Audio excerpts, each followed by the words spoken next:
They said it was sacred, that a brother laying with his sister wasn't blasphemy, it was duty, that their union was blessed by gods who themselves shared the same blood, the same womb, the same whispered breath in the darkness of creation. But behind the gold-drenched propaganda behind the prayers and polished statues was something far more grotesque, something twisted. Imagine a queen barefoot and perfumed, slipping into bed beside her brother, not in secret but in ceremony. The bed itself carved with hieroglyphs of divine love and ancestral power. Their coupling wasn't for desire, it was an offering, a ritual to preserve the illusion that their blood had never been touched by sin or sweat. And when she became pregnant, the priests celebrated. The gods had accepted the sacrifice. But when the child came eyes too wide, jaw-clenched limbs curled like dried reeds, no one spoke. They called it fate, divine will, a holy burden. This wasn't mythology. This was how empires preserved their thrones.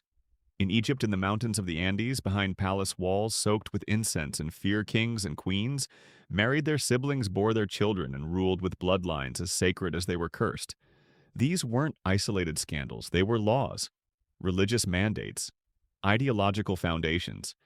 And once the bloodline was declared divine, there was no going back, no room for outsiders, only wombs that mirrored their own. The practice is known today by its most taboo name, royal incest, but to the ancient world it was something far more chilling, sacred continuity. A biological contract between heaven and earth. The pharaohs of Egypt weren't just kings, they were gods in mortal flesh. Horus reborn, Osiris resurrected. And just as Isis married her own brother to form the divine pair, so too did her earthly descendants follow suit. If your blood came from gods, then to dilute it was treason. Love wasn't part of the equation, only lineage. And Egypt was not alone. Half a world away, the Inca emperors walked through golden temples with their sister wives at their side. The sun god Inti, they believed, had birthed their line from sacred soil. And so to keep his light pure Sapa Inca married, only his full-blooded sister. The queen wasn't merely a consort, she was his spiritual twin, his holy mirror. Their children were the sun reborn. At least that's what the people were told. But those children, some were born without breath. Others whimpered for a few days and then vanished from the records. And some tragically lived long enough to be crowned to command armies to speak with the voice of gods while their bodies withered under the weight of twisted spines and brittle bones. They were divine, yes, but they were also deformed. The ancients didn't speak of these consequences. How could they? To acknowledge the decay was to question the gods. And so they concealed it behind ceremonies, behind walls, behind silk-draped carriages that hid the trembling limbs of the heir to the throne. They painted strength and youth into their statues even when the real child king could barely walk. The lie was too big to fail. But buried deep in tombs and chronicles and bones exhumed centuries later, the truth leaked out. DNA unraveled the illusion. X-rays and scans turned sacred bodies into evidence. And what the science found was this: when you preserve a bloodline too tightly, it collapses in on itself. When you trap divinity inside a cage of incest, it rots. The horror of royal sibling marriage isn't just that it happened, it's that it was celebrated. It wasn't shameful, it was ritual. It was ideology embroidered into royal robes and sung in sacred hymns. For the ancients, incest wasn't perversion, it was proof of legitimacy. The tighter the blood, the stronger the throne. And it wasn't always discreet. Ptolemaic Egypt under Greek rule institutionalized the practice. Cleopatra VII. The Cleopatra was both sister and wife to her co-ruler Ptolemy XIII. Their marriage was formal, legal, and expected. But Cleopatra was born of incest herself, as were nearly every Ptolemaic king and queen before her. Their family tree spiraled like a snake devouring its own tail. Their downfall, some say, was inevitable. But Cleopatra was just one chapter in a much longer story. A story soaked in blood both divine and diseased. From the shadowy temples of Thebes to the cloud-wrapped palaces of Cusco, the logic was the same: only the blood of gods can rule. And only the gods' children birthed through sacred sibling unions are worthy of the throne. What began as myth became law, and what began as divine love became a biological horror story written in bone, in miscarriages and madness. This is the story of the kings and queens who married their siblings, and called it holy, of pharaohs who claimed to be gods and bore children, who limped through palaces as symbols of sanctity, of sister queens forced to lie beneath their own brothers to preserve the empire, of entire civilizations that built altars atop their own genetics. And yet, perhaps most disturbing of all these unions weren't kept in shadows.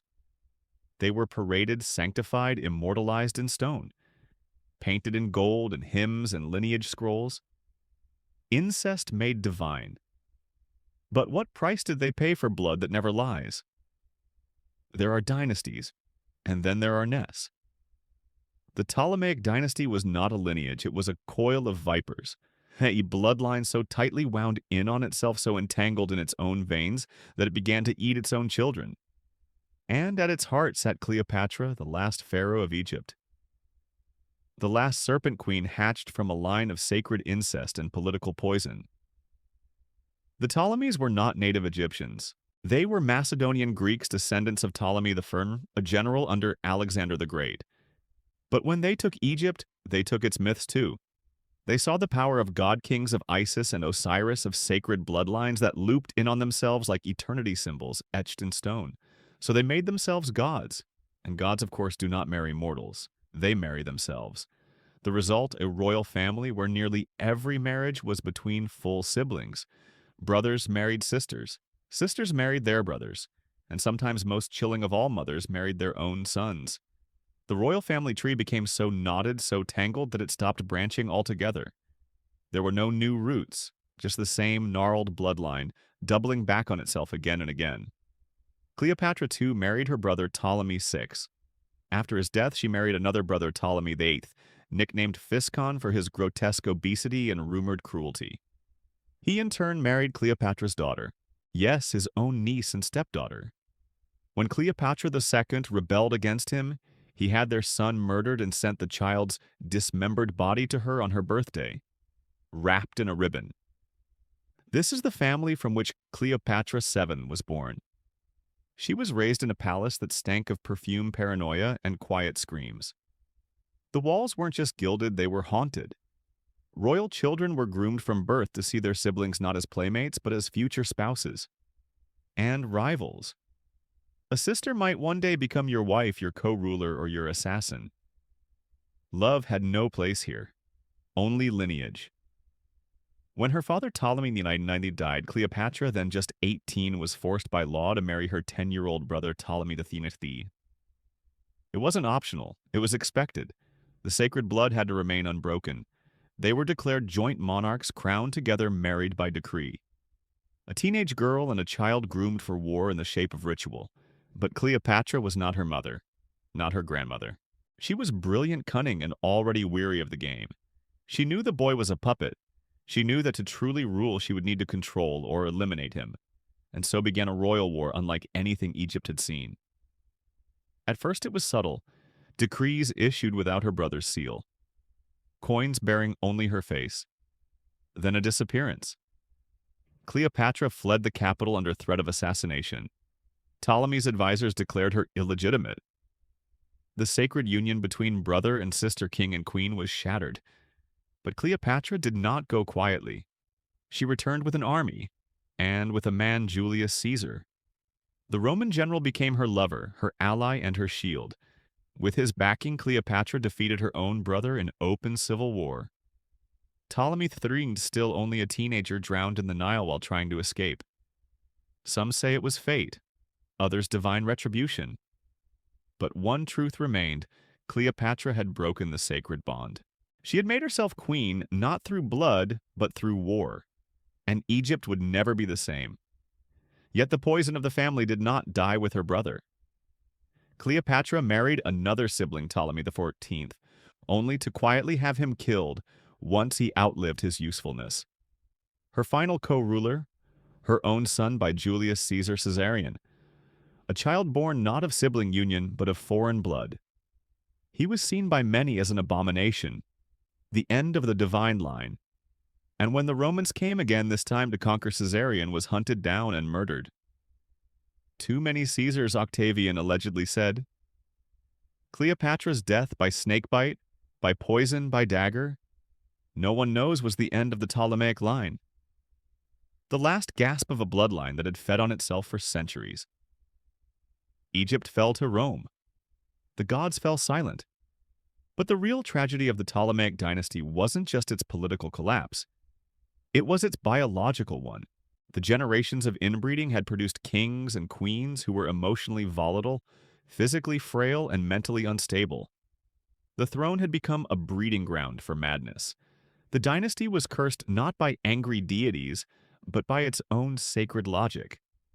To marry your sibling was to keep the blood pure, but in doing so, the Ptolemies ensured that their blood became toxic. A slow, exquisite decay masked in silk and ceremony. Incest had not made them divine.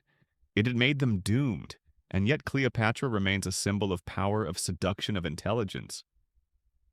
Few remember that she was also a product of sacred incest, a child of a family that had folded in on itself for generations. Her beauty, her wit, her political genius, they were all forged in the crucible of a dynasty obsessed with its own reflection. But what if Cleopatra's tragedy wasn't her love for Caesar or Antony? What if her greatest crime in the eyes of her ancestors was this? She tried to break the cycle. She tried to end the bloodline, and history, it seems, punished her for it. They found him shriveled, half-broken, and embalmed in haste. The boy king, entombed in splendor, lay beneath layers of gold that couldn't hide the truth. His skin had blackened, his limbs stiffened at grotesque angles. The death mask, iconic radiant, wasn't a reflection of the body it covered. It was a lie. Underneath it all was a child mangled by centuries of incest. Tutankhamun, the most famous pharaoh in history. And yet, in life he was nothing like the gods he was supposed to embody. He reigned for barely a decade. He fought no wars. He built no pyramids. But his name echoes through time not for what he did, but for what he was, a living monument to the price of sacred blood. His parents were siblings, not just cousins or half-relatives, but full-blooded brother and sister, almost certainly Pharaoh Akhenaten and his unnamed sister-wife. They had inherited centuries of incestuous doctrine, believing themselves to be divine reflections of the gods. Isis and Osiris reborn. To them, their union wasn't taboo, it was necessary. But the child they produced was broken from the start. Modern science, unwrapping the corpse with CT scans and DNA swabs, has laid bare the horror. Tutankhamun had a cleft palate. He suffered from scoliosis, his spine curved painfully. One foot was clubbed and necrotic, he walked with a cane, several of which were found buried with him.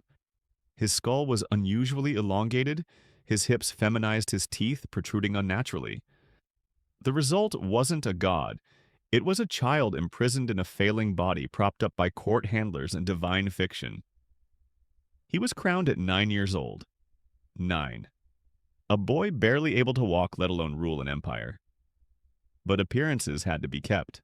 The court surrounded him with advisors, priests, generals, men who spoke with his voice, wielded his seal, and maintained the illusion of strength. The golden mask perhaps wasn't just for death, it was part of a lifelong masquerade. As king, he was quickly married to his half-sister, Inca Sapa, daughter of Nefertiti and Akhenaten. She too was a child of incest, and her union with Tutankhamun was less a marriage than a desperate bid to preserve the line. Together they were supposed to restore Egypt's glory to reign as gods reborn. But what they produced was even more tragic. 2 mummified fetuses were found in Tutankhamun's tomb, stillborn daughters, possibly his only children. Both were severely deformed. One had Sprengel's deformity, a malformation of the shoulder blade. The other was likely premature and underdeveloped. Tiny, fragile, and lifeless. Their deaths were never recorded in temple reliefs. They were buried quietly like shameful secrets, but the evidence is there, visible in X-rays, documented in forensic reports. The Golden Throne of Egypt, once the seat of Ramses and Thutmose, had become a genetic sarcophagus, a coffin wrapped in divine ideology. Every generation of incest compounded the damage until the pharaoh's body could no longer bear the weight of godhood. Tutankhamun was a symbol, yes, but not of glory, of collapse. And yet the state went to great lengths to hide the truth.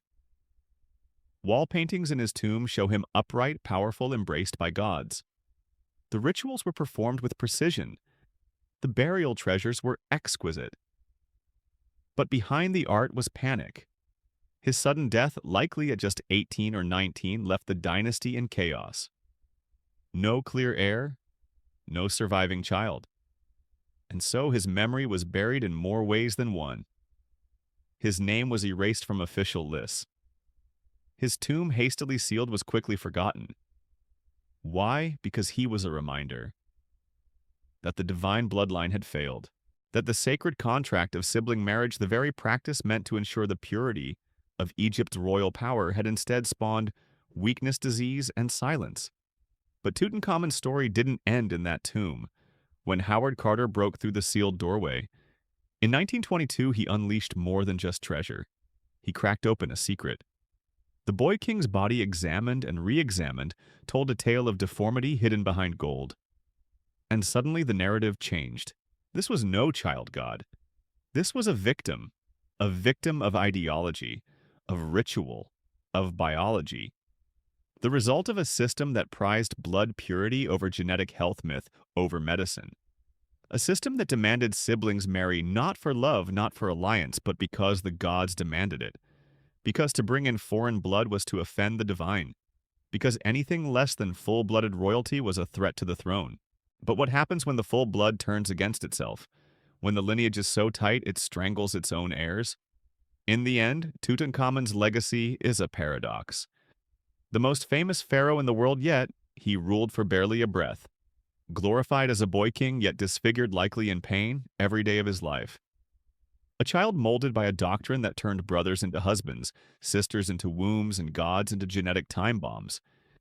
And beneath the layers of gold leaf and incense, one question still haunts the air. Was Tutankhamun ever meant to live at all at 11,000 feet above sea level, in the thin, brittle air of the Andes where the mountains scrape the sun and the clouds bleed gold at dawn? The Inca emperors once walked like gods, and beside them always walked their queens, their sisters. Not in scandal, not in secret, but in open sanctity. The empire's power didn't just flow through spears and stone, it flowed through veins. And to keep that power pure, the Sapa Inca married only one woman, his blood-born sister, the Koya. To the Incas, this was not perversion. It was divine protocol. The myth was simple and sacred. The first Incas were the children of the sun, Manco Capac and Mama Oclo. Brother and sister, husband and wife. Sent by Inti, the sun god, to civilize the world and found the empire. Their blood was radiant, holy, eternal. And so every Sapa Inca, every emperor was expected to repeat that cosmic origin.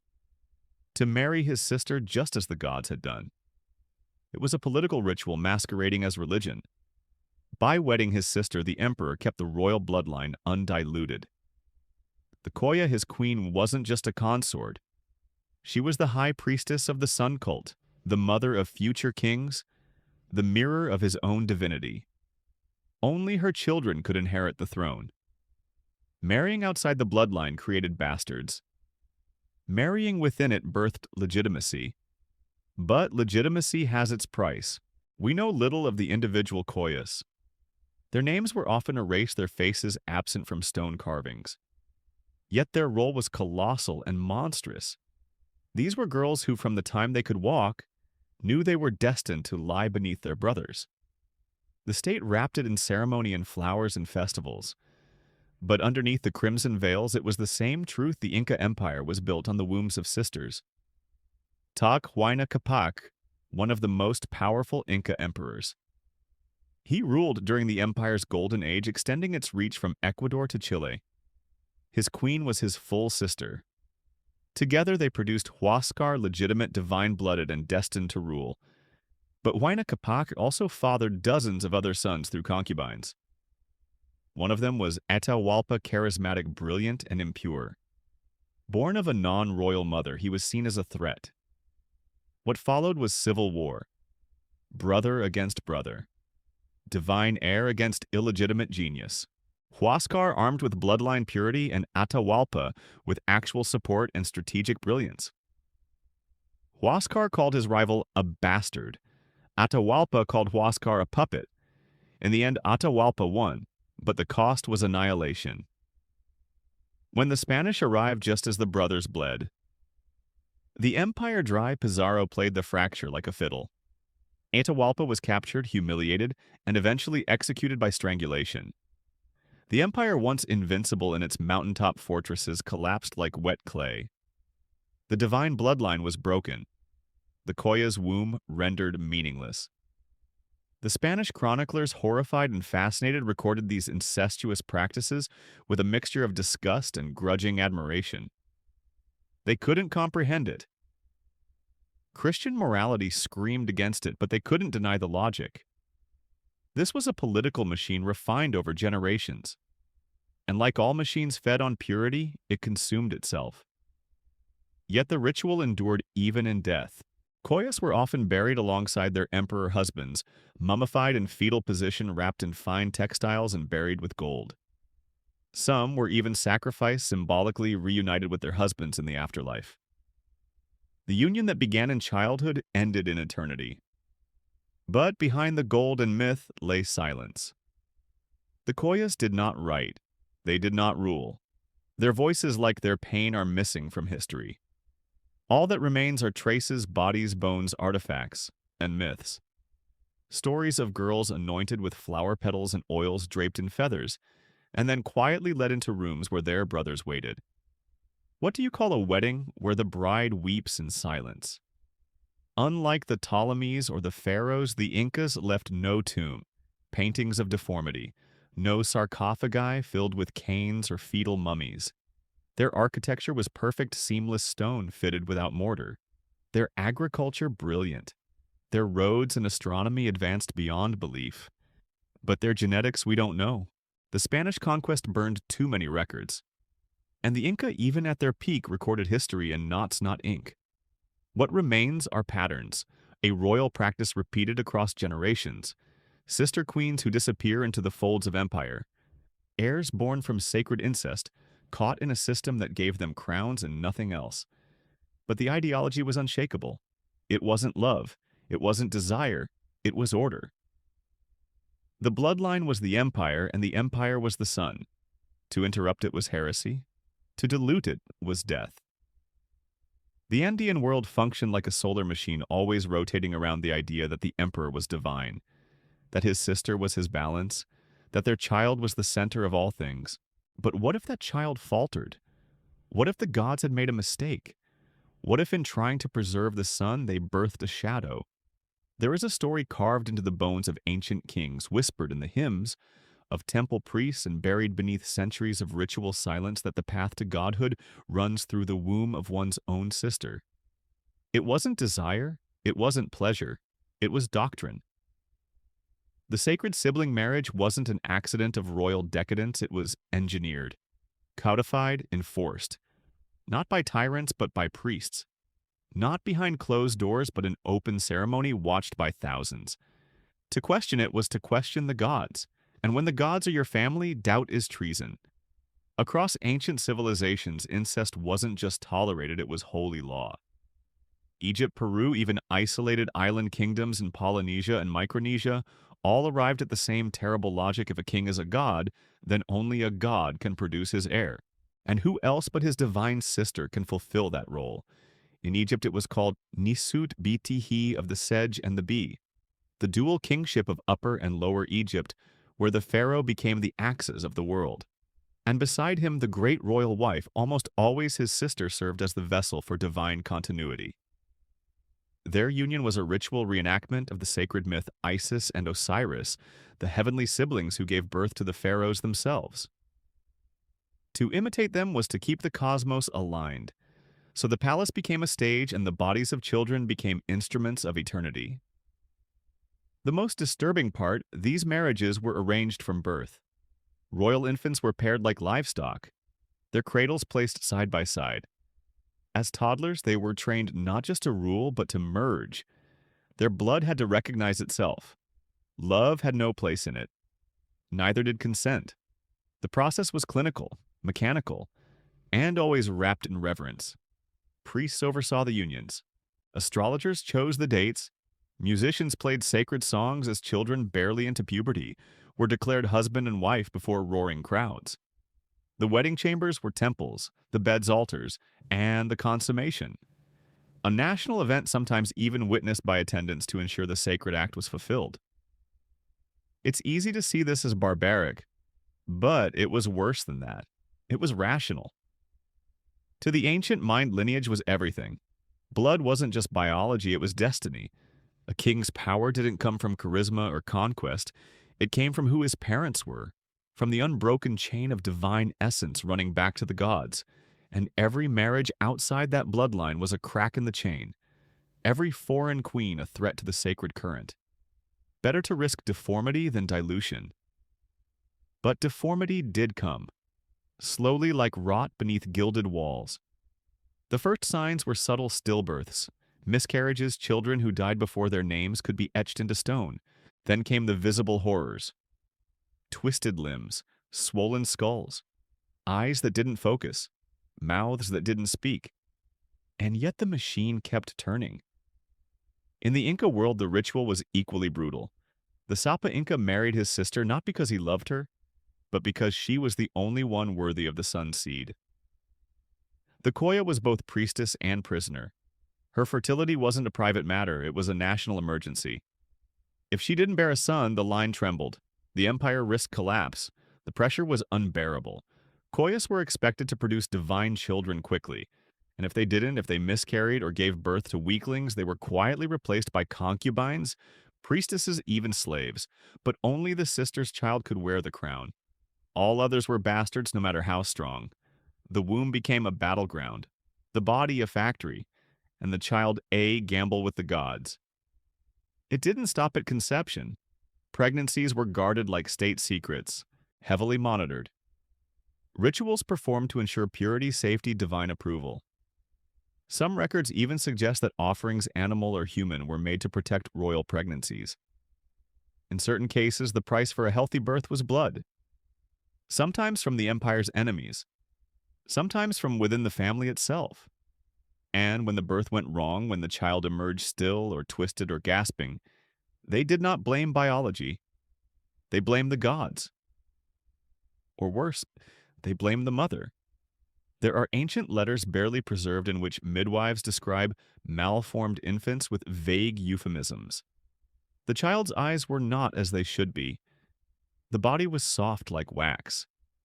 The breath was short and did not return. These were not one-off tragedies. They were expected outcomes, acceptable losses in the pursuit of divine continuity. And still, the rituals continued, because the alternative, marrying outside the bloodline, was unthinkable. A mortal queen, a child of mixed lineage. That would be the end of godhood, the death of the empire's soul. So queens died in childbirth, children died in infancy, empires died in blood, and all of it was called sacred. This wasn't just history. It was ideology carved into laws, into temples, into the very concept of kingship. The idea that rulership was not earned but bred, that gods could be conjured from the womb so long as the blood was unbroken. But what happens when the blood itself turns poisonous? When the womb of the gods becomes a crucible of suffering? And when every prayer whispered over the belly of a sister queen is answered? With silence, they were born to rule but couldn't stand. Crowned in gold but barely breathing. The heirs of sacred incest were supposed to be gods in mortal form, strong, radiant, untouchable. But when the robes were pulled back and the physicians stepped away from the incense, what remained were broken bodies wrapped in royal lies. The divine bloodline was a myth. But biology does not believe in myths. Tutankhamun's bones speak loudest. For decades, he was Egypt's eternal golden boy. But when scientists finally examined him in the 2000s with modern technology, what they uncovered was nothing short of nightmarish. The boy king had necrosis in his foot bones, rotting tissue that left him in constant pain. He had to walk with canes. Over 130 were buried with him. His spine was curved, his chest misshapen, His teeth misaligned, his immune system likely compromised, and his face reconstructed digitally was not the symmetrical perfection seen in statues. It was soft, slightly feminine, awkward, mortal. But he wasn't an exception, he was the result. The genetic damage of repeated sibling marriage is well documented in modern science. Hemophilia, cleft palates, clubfoot, hydrocephalus, skeletal abnormalities, reduced fertility, compromised immune systems, and the more generations that loop the bloodline, the worse it becomes. What starts as myth ends in mutation. Egypt's 18th dynasty, to which Tutankhamun belonged, was a masterpiece of this slow biological disaster. Pharaoh Akhenaten, his likely father, displayed unusually feminine physical features in carvings, wide hips, narrow limbs, elongated skull. For centuries, historians debated whether it was artistic style, religious symbolism, or illness. DNA suggests it was real. The Amarna line may have suffered from Marfan syndrome or other connective tissue disorders worsened by inbreeding. And then there were the royal infants, the ones who didn't make it. 2 were found mummified in Tutankhamun's tomb, tiny, underdeveloped, their skin paper thin. Fetuses wrapped in fine linen and buried with ritual honor, but also with haste. The attempt to continue the line had failed, twice. It wasn't just Egypt. The Inca royal line also likely suffered the same fate, though less is known due to the destruction wrought by Spanish conquest. But the practice was the same: full siblings married, bore children, and ruled. The expectation was divinity. The result, more often than not, was deformity. If not physical, then psychological. Royal courts across these empires were filled with whispers about princes who didn't speak, heirs who screamed at night, queens who bled too much, infants who never opened their eyes. There were no explanations, only omens, curses, and silence. The people couldn't know. The gods could not be broken. And so the truth was hidden. Artists carved idealized images of the rulers, never capturing the limp, the twisted hand, the swelling in the brain. Tomb painters erased the crutches. Chroniclers softened the facts. A pharaoh who limped was simply thoughtful. A child who died young was called home by the gods. But behind the scenes, physicians worked desperately. Herbal mixtures, ritual baths, protective amulets, medical papyri filled with spells for fertility, for healthy pregnancies, for strengthening the bones of weak children. None of it worked. Some royal children survived long enough to rule. Others vanished from the records, quietly euthanized perhaps, or left to die behind temple walls.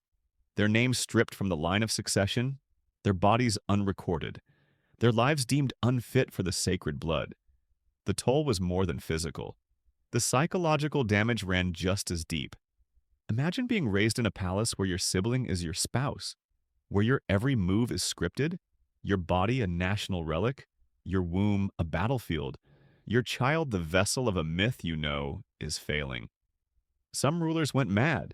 Others turned to brutal paranoia. The incest didn't just breed frailty, it bred fear. And fear becomes violence.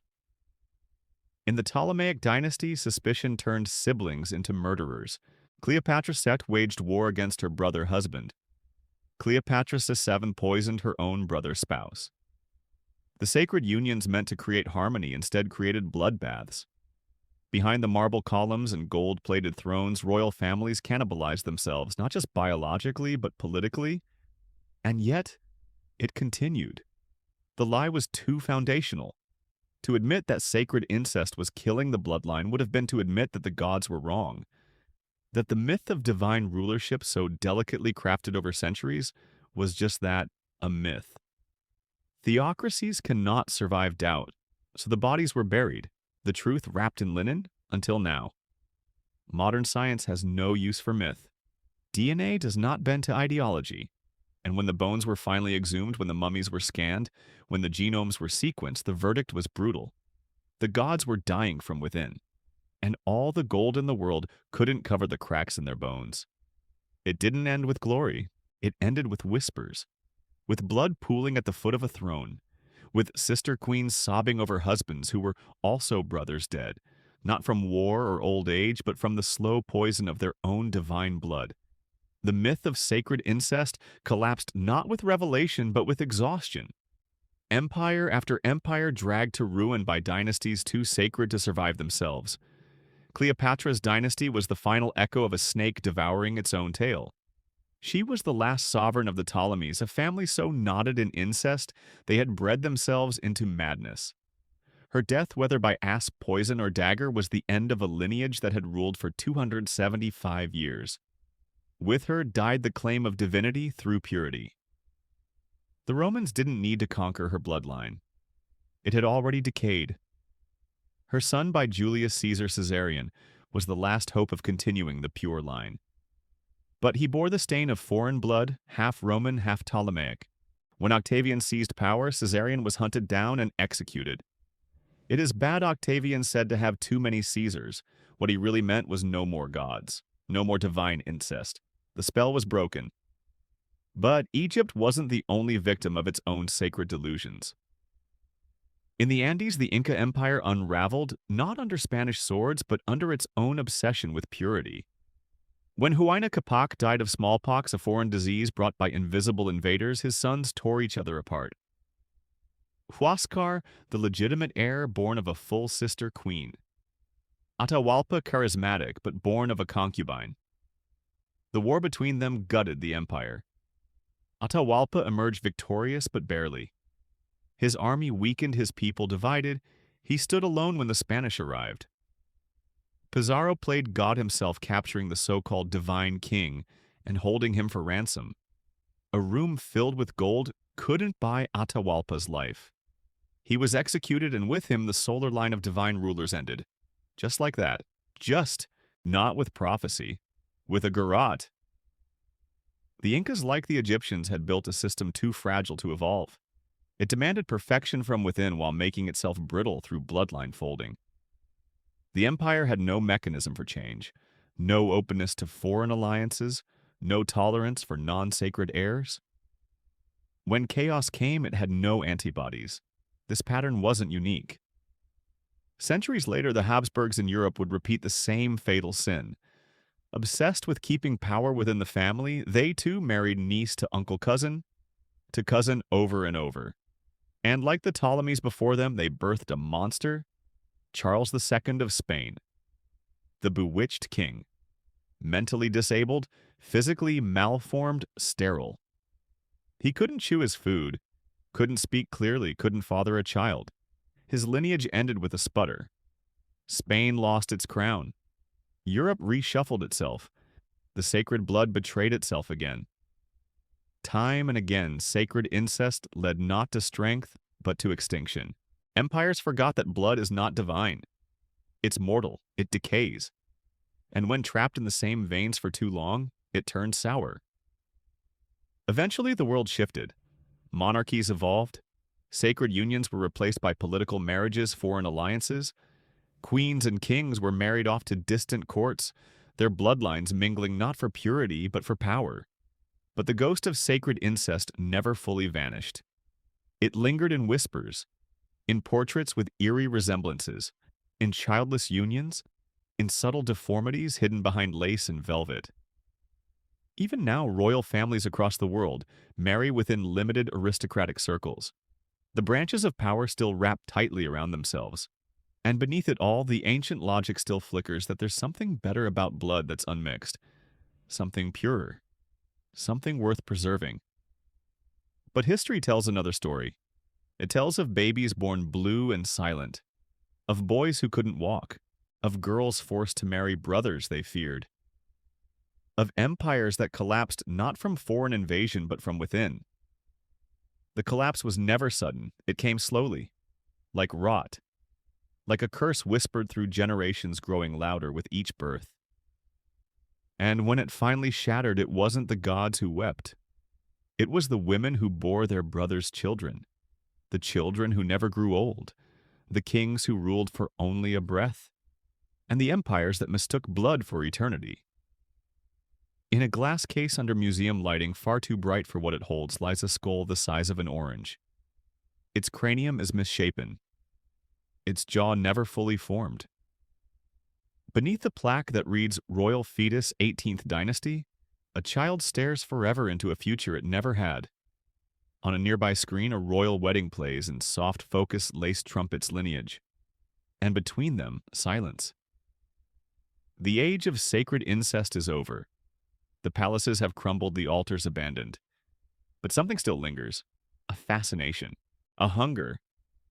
We are not done with royal blood. We have simply changed how we drink from it. Today, people pay to trace their DNA back to kings. They clutch at the illusion that somewhere buried deep in their genome is the glow of ancient godhood. Royal ancestry is a badge, a fantasy, a currency in the age of identity. But what are we really longing for? The power, the perfection, or the myth? Modern royals no longer marry their siblings, but they rarely marry far beyond their class. Aristocracies remain tight-laced. Private schools, secluded estates, curated matches. The inbreeding is softer now, diluted with centuries of cosmetic refinement, but the logic remains. Keep the blood within the fence. And it's not just royalty. The obsession with pure bloodlines has bled into the darkest corners of modern thought: eugenics, supremacy, nationalism. All of it echoes that ancient toxic belief that some blood is sacred and some is not. But we know where that road leads. It leads to infants buried in linen never named, to kings too sick to rule, to queens who died in childbirth with no one to mourn them but priests, to children born cursed not by the gods but by the ambitions of men who thought they were gods. Look closer and the past doesn't feel so distant. The same mythologies still haunt us. We've just replaced gold masks with media altars with algorithms. We worship different symbols now, but the blood still speaks, still seduces, still lies. Because the truth is, this no blood is sacred, no lineage eternal. What history gives us is not glory but warning. The bones of the past rattle with the consequences of pride disguised as holiness. The gods did not bleed like this, but their children did. If you were captivated by the darkness behind royal thrones, by the mythologies that disguised horror as holiness, make sure to subscribe, like, and share this video. More forgotten terrors, untold truths, and decayed empires await. This is history they never wanted you to see. Until next time, keep your eyes open and your blood clean.